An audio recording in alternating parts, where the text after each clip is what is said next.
तो भाई finally video आखिरकार लेटेंट के एपिसोड की डिलीट करवाई थी। होनी भी थी यार डिलीट, बिकॉज जो इसके ऊपर इतना बड़ा मुद्दा उठ रहा है ना, और जो अलाहाबादिया ने जोक मारा है वेरी पथेटिक भाई, बहुत फुद्दू सा जोक मारा है। बट उसका एक बारी मैं आपको कॉन्टेक्स्ट भी देना चाहूंगा किसी भी एंगल से। बट मैं जो अलाहाबादिया की बातें थी ना उसको डिफेंड नहीं कर रहा हूँ, ठीक है। बट जस्ट आपको ये है कि आपने इतने सारे चैनल्स पे, यूट्यूब चैनल पे, आपने मीडिया हाउसेज में कहीं ना कहीं चीजें सुन ली है बहुत ज्यादा कि अलाहाबादिया ने ये बोला वो बोला।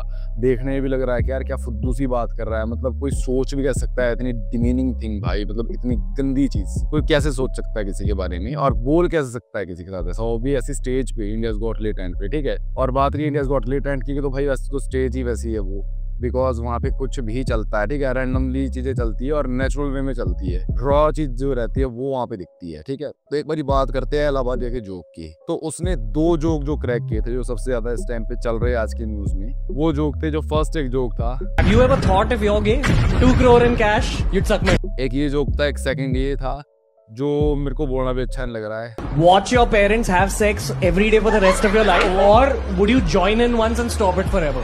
What the fuck? ऐसे करके जोक था जो उसने उस बंदे को बोला। जोक भी क्या था, मतलब इसको पजल क्वेश्चन बोलते हैं कि सामने वाला किसी भी चीज का जवाब देगा तो वो कैसे देगा, है ना। इसको एक पजल क्वेश्चन बोला जाता है। ऐसे तो बहुत फुद्दू था, वैसे तो काफी फुद्दू सा क्वेश्चन था, और मेरे को बाद में पता चला कि भाई ये जो चीज है ना, ये रेडिट पे काफी टाइम से चलते आ रही है, और यूट्यूबर्स ने भी। फॉरेन की आपने वीडियो देखी होगी किसी यूट्यूबर की। Would you rather watch your mum and dad have sex every night for the rest of your life, or join in one time to make it stop and never have to watch it again? तो एक ही question रहता है, पर ये जो 2 question पूछे और जिस बंदे से ये पूछे है, एक बार मैं थोड़ा सा कॉन्टेक्स्ट देता हूँ आपको ना पहले का। आप लोग अगर लेटेंट को देखते हो, ठीक है, तो वहाँ पे ना जितने भी कंटेस्टेंट आते हैं, तो कई बार ऐसा होता है कि यार कोई कंटेस्टेंट ऐसा आ जाता है जिसको सारा का सारा पैनल प्रेज करता है ना, बकचोदी भी करते हैं उसके साथ में वो मजे भी लेते हैं, बट सब कुछ करते हैं, ठीक है। बट कई बार ऐसा होता है ना कि कोई कंटेस्टेंट ऐसा आ जाता है जिसके साथ मिलके सारा पैनल उसके ऊपर मतलब क्रोश दिखाता है उसके ऊपर, है ना, उसकी मारनी शुरू कर देते हैं। तो भाई ये कंटेस्टेंट भी वैसा ही था। मैंने पूरा एपिसोड देखा है, तो ये बोनस क्लिप में था एंड में, ठीक है। तो बंदे ने क्या मेंशन किया था अपने फॉर्म पे, उसने मेंशन किया था कि आई डोंट लाइक LGBTQ, कुछ ऐसा करके डाला था, या आई हेट LGBTQ, ठीक है। तो वो मैं कॉन्टेक्स्ट बता रहा हूँ आपको इसका क्या है। तो आप जो सरदार जी बैठे थे, ठीक है, जो कॉमेडियन है खुद भी, तो उन्होंने पूछ दिया कि भाई ये लिखा है आपने, तो थोड़ा सा बताओ इस बारे में। तो उसने बोला कि मेरे को उनकी वाइब पसंद नहीं है। तो उसकी लेने लग गया कि भाई तू उसकी वाइब में जा क्यों रहा है फिर उसने बोला मेरे को जनरली नॉर्मली पसंद है। तो उससे क्वेश्चनिंग करने लगे कि भाई अगर तेरा बेटा गे पैदा हो जाए तो क्या करेगा। तो उसने बोला कि होगा ही नहीं। तो इन दी सेंस वो ऐसे टारगेट कर रहे थे कि भाई कि तू क्यों हेट कर रहा है बिना बात LGBTQ को, ठीक है। और माय ओपिनियन, मुझे भी ठीक है कि आप LGBTQ हो, अपने में रहो, बट मुझे चीज़ ये पसंद नहीं है, ठीक है, बिकॉज एक सेक्सुअल प्रेफरेंस रहती है, और मेरा ये टू बी ऑनेस्ट LGBTQ मेरे को भी पसंद नहीं है, ठीक है। बट मैं आपको उनका कॉन्टेक्स्ट देता हूँ एक बार, जस्ट फॉर दी कॉन्टेक्स्ट। तो ये सारी बातें चल रही थी। तो वहाँ पे क्या हुआ भाई, रैंडमली जो अपना रणवीर अलाहाबादिया है ना, वो थोड़ा ज़्यादा ही हाइप्ड अप था इस शो पे। स्टार्टिंग से एंड तक आप अगर देखा हो आपने शो, ये अब तो नहीं देखने को मिलेगा, कोई लीक करवा दे तो अलग बात है, वो डिलीटेड हो चुका है। तो रणवीर अलाहाबादिया स्टार्टिंग से एंड तक बहुत ज़्यादा हाइप में था भाई, किसी भी चीज पे कैसे रिएक्ट कर रहा है और रिएक्ट कर रहा है, मतलब फुद्दू से जोक मार रहा है, हंसी भी नहीं आ रही है ना। वो कि आप किसी क्राउड में जाते हो ना, चाहते हो कि वहाँ के लोग से इम्प्रेस रहे, मैं घुल मिल जाऊँ वहाँ पे, तो ट्राई करते हैं कि वैसी चीजें करें। तो वो देखता है कि भाई वहाँ पे डैंक चीजें चलती है, ठीक है, और वहाँ पे उसको लगा कि मैं भी डैंक चीज करता हूँ। तो उसने उस बंदे को टारगेट किया उस चीज के लिए, जो उसने जोक बोला ना, मतलब एक तरीके से आप सोचो पैनल बैठा हुआ है, तो उसने सोचा कि सारे इसकी ले रहे हैं भाई, मैं भी लेता हूँ। उसने ले तो ये बोला कि गे वाली बात पे कि चलते रहो, गे पसंद नहीं है। तो आई थिंक समय ने बोला कि आप समय का लिख सक करो, आपको 1 करोड़ रुपए मिलेंगे। तो भाई बंदा बोलता नहीं, नेवर, कभी भी नहीं होगा ऐसा। तब रणवीर अलाहाबादिया ने बोला 2 करोड़ सक माय डिक, और भाई वो बंदा लिटरली सोच में पड़ गया भाई। मतलब 1 करोड़ का जब 2 करोड़ उसने सोने, जो बंदा LGBT की कम्युनिटी को हेट करता है वो बंदा इस सोच में पड़ गया कि मे बी वो कर ले। साथ में सरदार जी उठे थे, उसने ही बोला कि 1 लाख मेरी तरफ से। तो ये सारी क्लोलें चल रही है, सारे मजाक चल रहे थे। तो ये पहला कॉन्टेक्स्ट था अराउंड दी फर्स्ट जोक।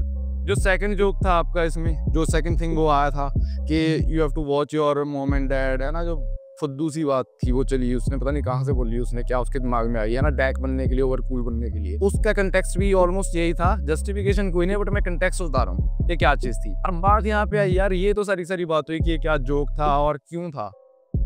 भाई अभी इंडिया में चल क्या रहा है, ये जो चीज है ना, इसका उठने के बाद इतनी फुद्दू बुद्दू बातें लोग सामने ला रहे हैं ना भाई। कोई ट्वीट कर रहा है कि भाई इन दोनों को, इसको Ranveer Allahbadia and Rebel Kid को फांसी से कम की सजा नहीं होनी चाहिए। मैं तो रियली भाई, रियली लिटरली आप इस चीज के बाद फांसी दोगे क्या उन लोगों को? कोई बोल रहा है कि संभा रैना को भी कैद करो, रेबल किड को कैद करो। रेबल किड का तो भाई कुछ है ही नहीं इसमें, ठीक है, वो बेली पिस गई है बिना बात में। उसकी तो बकचोदियां चली थी, जो बातें कर रही थी, ठीक है, जो उसकी पर्सनैलिटी होगी।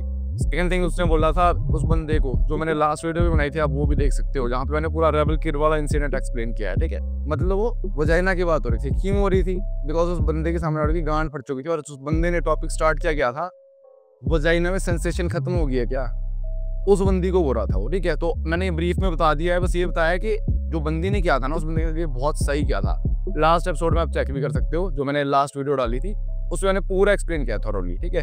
तो उस टॉपिक पे नहीं जाएंगे अभी, बिकॉज वो मैंने ऑलरेडी एक्सप्लेन कर दिया है। तभी बात ये हो रही है कि भाई रियली क्या ये मेन स्ट्रीम मुद्दा है क्या? ये बनना चाहिए मेन स्ट्रीम मुद्दा। इससे पहले कितनी, आप खुद भी देखे होंगे आपने, कितनी बकचोदियां चलती है इंडिया गॉट टैलेंट, नीचे बड़ी बकचोदियां चलती है भाई। किसी का बापू स्टेज पे आ रहा है, उसके साथ में क्लोले कर रहे हैं, है ना, सब कुछ क्लोले चल ही रहती है वहाँ पे। और यार फर्स्ट थिंग ये है कि आप उस शो पे जा रहे हो, आपको पता है भाई वहाँ पे कुछ भी हो सकता है भाई, लिटरली वहाँ पे कुछ भी बकचोदी कर सकते हैं। जैसे 4 लौंडे बैठ के ना आपस में बकचोदियां करते हैं, टीनेजर्स बैठ जाते हैं, वो सारी एक दूसरे की मार रहे होते हैं, वैसी बकचोदियां वहाँ पे शुरू हो जाती है। के अंदर गट से खड़ने का और उनको जवाब देने का, बोलने का, आप जाओ भाई वहाँ पे, अदरवाइज आप स्टेज पे मत जाओ, सीधी सी बात है। और बात रही यार अगर जोक क्रैक करने की, इससे पहले महीप जी कितने फेमस हुए, मेन स्ट्रीम कर दिया गया है महीप जी को। ऐड में आ रहे हैं, आई थिंक पीछे बोट में आए थे, स्विगी जोमेटो पता नहीं किस किस के ऐड में आ रहे हैं। महीप जी ने क्या जोक्स मारे थे, मम्मी कैसी है, तो इस चीज को देखा है तो मम्मी कैसी, क्या कोई भी किसी पूछे मम्मी कैसी है, तो इट मींस वो उस वे में बोल रहा है क्या? उस चीज का तो मुद्दा कोई बना नहीं। उस टाइम पे तुम सब वही लोग हो जो आज की डेट में रणवीर अलाहाबादिया को गालियां मार रहे हो, रेबल किड को गालियां मार रहे हो, उस टाइम तुम महीप का साथ दे रहे थे। तो दोगलापन छोड़ दो भाई अपना, ठीक है। जो आपको अच्छा लगता है उसको अप्रिशिएट करो, अगर नहीं लग रहा ना तो ये इतनी नीडेड नहीं है भाई चीजें कि इसके ऊपर FIR ही हो जाए, इस चीज को बंद कर दो भाई। एक लौता ही एक शो चल रहा है आज के डेट में जो बिल्कुल रॉ चलता है, ठीक है, जिसमें उल्टो बकचोदी चलती है, जो एक्सट्रीम एंड पे थोड़ा सा मैं मानता हूँ, थोड़ा सा ज्यादा ही डार्क है भाई वो, वहाँ पे कुछ ज्यादा ही थोड़ी सी अनफिल्टर्ड कॉमेडी चलती है।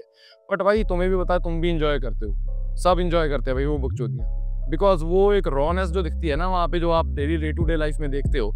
आपके अराउंड में जितनी भी क्लोले होती है, जो भी आपके अराउंड में क्लोली पर्सन होगा भाई, ऐसी क्लोले चलती है उनके बीच में। सिर्फ गाली गलौज की बात नहीं करूंगा, बट और भी जो ह्यूमर होता है ना उसके अराउंड में, जो रेफरेंसेस छोटे छोटे यूज करते हैं किसी के ऊपर क्लोल पाने में, किसी के आप बेइज्जती करने में, है ना, वो चीजें, वो एक ह्यूमर होता है। सिर्फ गालियों को मैं नहीं बोलूंगा, विदाउट गालियों के भी ह्यूमर हो जाता है, बट वो जो पॉइंट आउट करना ना, वो ह्यूमर, वो चीज एक ह्यूमर है। तो वो इस शो में दिखता है भाई, कितने टैलेंट निकले इस शो से। और अभी इंडिया में कितने मुद्दे चल रहे हैं आज की डेट पे भाई। बिहार में इंसिडेंट हुआ है बड़ा तगड़ा भाई, जिसको देखने के बाद आप भी पागल हो जाओगे कि बिहार में चल क्या रहा है। सून उसके ऊपर मैं नेक्स्ट वीडियो बनाऊंगा, मैं उस मुद्दे को कवर करूंगा। बट क्या हो रहा है आज के डेट में, इंडियन मीडिया क्या कर रही है? पहले एलवी यादव को घिस दिया, उसका स्नेक ऑयल उसका जो भी चल रहा था, स्नेक वेनम, है ना, पहले उसको इतना ज्यादा घिसा, अब इसको घिस दिया है। ये चीजें मेन स्ट्रीम होने लायक नहीं है मेरे भाई, इस बात को समझो। आप ओपिनियन इस पे आओ, आप ओपिनियन दो, ठीक है, एक्सट्रीम एंड्स पे मत जाओ। इसको मार दो, इसकी सजा हो जानी चाहिए। रेबल किड को इतनी ज्यादा गंदी गंदी बातें हो रहे लोग, तू भाई है, तू ये है वो है, ऐसी फुद्दू बातें हो रहे हैं भाई। जो मर्जी होगी, जैसी मर्जी की जो मर्जी पर्सनैलिटी है, बट अगर आप एक क्लिप देख के उसको जज करके ये बातें बोलोगे ना, तो आप भाई खुद भी वही हो जो आप बोल रहे हो। तो इस चीज का आपको डिफरेंस बनाना आना चाहिए कि कहाँ पे थिन लाइन आपको ड्रॉ करनी है। रेबल किड ने जो चीज की, उस चीज को मैं बोलूंगा कि भाई बढ़िया थी, शो के हिसाब से अच्छी थी। अगर हम ऐसी भाई डे टू डे लाइफ में भी सही गलत निकालना शुरू कर देना, आप कितनी चीजें गलत बोलते हो भाई। खुद 4 लौंडों के साथ में बैठते हो, कभी आप खुद इमेजिन करना किसी की माँ बहन के बारे में आप खुद कैसी बातें करते हो। एक बार वो चीज भी सोचना जरा, एक बार खुद के अंदर झांक के देखो, क्योंकि क्या है ना, कोई चीज ना नेशनल मुद्दा बन जाता है ना, तो सब उस पर सही गलत करते हैं। बट आप डे टू डे लाइफ में खुद क्या कर रहे हो भाई? आप खुद वो ऐसे इंसान हो जिस चीज को आप उस टाइम पे विरोध कर रहे हो, जिस चीज का। इस चीज का डिफरेंस आपको पता होना चाहिए मेरे भाई। इससे पहले, और ये फर्स्ट टाइम, इससे पहले AIB बकचोद चला था, AIB का जो रोस्टिंग शो था उस टाइम पे भी क्या सीन हुआ था। आज से पहले भी इतने सारे लेटेंट के एपिसोड आए, कभी ऐसा सीन हुआ है? नहीं हुआ है। AIB के टाइम पे भी क्या सीन हुआ था, स्टार्स बुलाते थे भाई उन्होंने। स्टार्स जो है मेन स्ट्रीम है, नेशनल मुद्दा इसलिए बन गया था वो चीज भी। इस बार भी क्या हुआ है, रणवीर अलाहाबादिया मानो ना मानो भाई बहुत बड़ा कंटेंट क्रिएटर बन चुका है इस टाइम पे, मोदी जी के थ्रू अवार्ड ही मिल चुका है ना, वो अपने नितिन गडकरी जी का भी इंटरव्यू ले चुका है, पॉडकास्ट कर चुका है, कितनी सारी चीजें कर चुका है, इंटरनेशनल भी जा चुका है। तो भाई वो इस टाइम पे जस्ट चीज ये हुई है कि भाई उसके मुंह से ये बातें निकली है, उसकी पर्सनैलिटी बन चुकी है कि भाई ऐसी बातें नहीं करता है, ऐसी चीजें नहीं करता है, तो भाई उसका ये मुद्दा क्रिएट हो गया है। बट जस्ट आपको ये डिफरेंस पता होना चाहिए कि कौन सा मुद्दा कितनी देर तक घिसना है, और किसी भी मुद्दे पे अगर आपको ओपिनियन भी बनाना है तो आप कितनी देर तक बना रहे हो और कितने एक्सट्रीम एंड पे बना रहे हो। किसी भी चीज को कभी भी भाई एक्सट्रीम एंड पे मत ले जाओ। जो चीज जैसी है ना उस चीज के लिए उस टाइम पे बुराई करो, बट बाकी सारी चीजें घिसने के लिए वहां पे वो चीज एक वैलिड पॉइंट नहीं बनता है भाई मेरे हिसाब से, ठीक है। तो भाई ये मेरे ऑनेस्ट ओपिनियन थे अराउंड दिस टॉपिक, और भाई मैं तो इस टॉपिक के ऊपर अब जो भी होगा मैं तो वीडियो नहीं बनाऊंगा, बिकॉज मुझे लगता है कि इस टॉपिक को ज्यादा से ज्यादा हम घिसते रहेंगे तो ऐसे ही घिसता रहेगा, जितना मर्जी आप निचोड़ दो इसको, इसका अंत नहीं होगा भाई। महीने तक अब ये चलते रहेगा मेरे को लगता है। सारी चीजें दब जाएगी, क्या क्या इंडिया में और चीजें हो रही है, उस चीजों पे कवरेज कुछ हो ही नहीं रही है। ये कोई मेन स्ट्रीम मुद्दा नहीं है, ना ही इतना बड़ा मुद्दा है, कोई मर नहीं गया है भाई इसकी चीज से, कोई हार्ट नहीं हो गया है। बट बिहार में जो इस टाइम पे हो रहा है ना वो बहुत फुद्दू चीज हो रही है, और उस चीज को मैं नेक्स्ट वीडियो में जरूर कवर करूंगा। तो आप सब्सक्राइब भी कर सकते हो मेरे चैनल को, लाइक कर सकते हो। आपके क्या ओपिनियन है, और ये मेरा ओपिनियन था भाई, इस ओपिनियन के ऊपर आपके क्या व्यूज है आप कमेंट डाउन कर सकते हो, मैं रिएक्ट करूंगा भाई, मैं पढ़ूंगा उसको जरूर। ओपिनियंस देना बहुत अच्छी बात है, बिकॉज ओपिनियन से ही हम न्यू चीजें सीखते हैं, न्यू पर्सपेक्टिव मिलता है हर एक चीज को। ठीक है मेरे भाई, take care, bye bye, have a great day.